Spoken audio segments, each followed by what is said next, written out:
শুভ সকাল বন্ধুরা। একটা অতি গুরুত্বপূর্ণ বিষয়ে ভিডিও করার জন্য রেল লাইনে আমাকে আসতে হলো। দেখুন এখন 6টা 9 বাজে। মূল বিষয়ে আলোকপাত করব, তার আগে রেল লাইনের পরিবেশটা আপনাদেরকে একটু দেখাবো।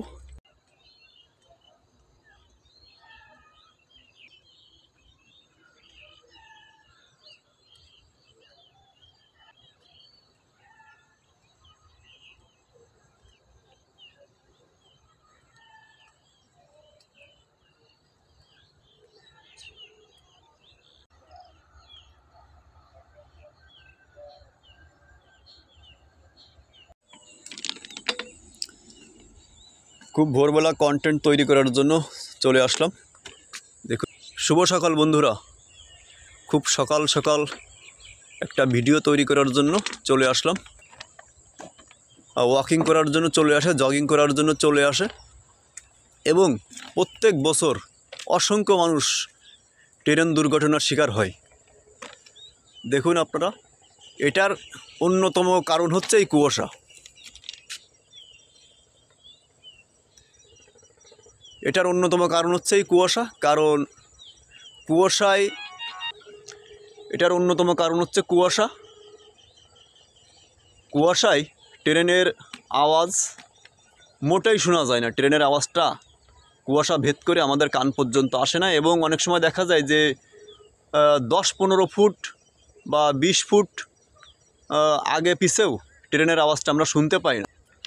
এই রেল লাইনের উপর দিয়ে হাঁটাচলা করবেন না, ওয়াকিং করতে আসবেন না, জগিং করতে আসবেন না, এবং খুব বেশি প্রয়োজন না হলে রেল লাইনের উপরে আসবেন না। এমনিতেই রেল লাইনের উপরে আমাদের 144 ধারা জারি থাকে। এটা আমরা হয়তো জানি না, হয়তো জানলেও এটা মানি না। এখন কথা হচ্ছে, আপনারাও হয়তো বলতে পারেন যে আমি আপনাদেরকে সতর্ক করছি, আচমকা ট্রেনটা তো আমারও পিছন থেকে সামনে থেকে আসতে পারে। তো আপনাদেরকে বলে রাখি, এইখানে আসার আগে আমি নিজেও কিন্তু ট্রেনের খবর নিয়ে এসেছি। এখানে 7টার আগে কোনো ট্রেন নাই, এই জন্য আমি এই সকালে তো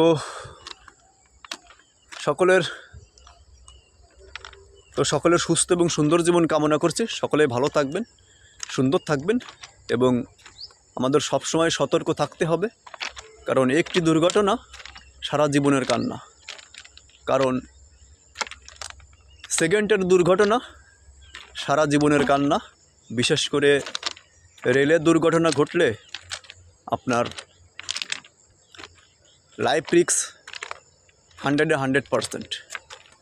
এবং বিশেষ করে অন্য কোথাও দুর্ঘটনা ঘটার চেয়ে রেলে দুর্ঘটনা ঘটলে সেটার লাইফ রিস্ক 100% থাকে।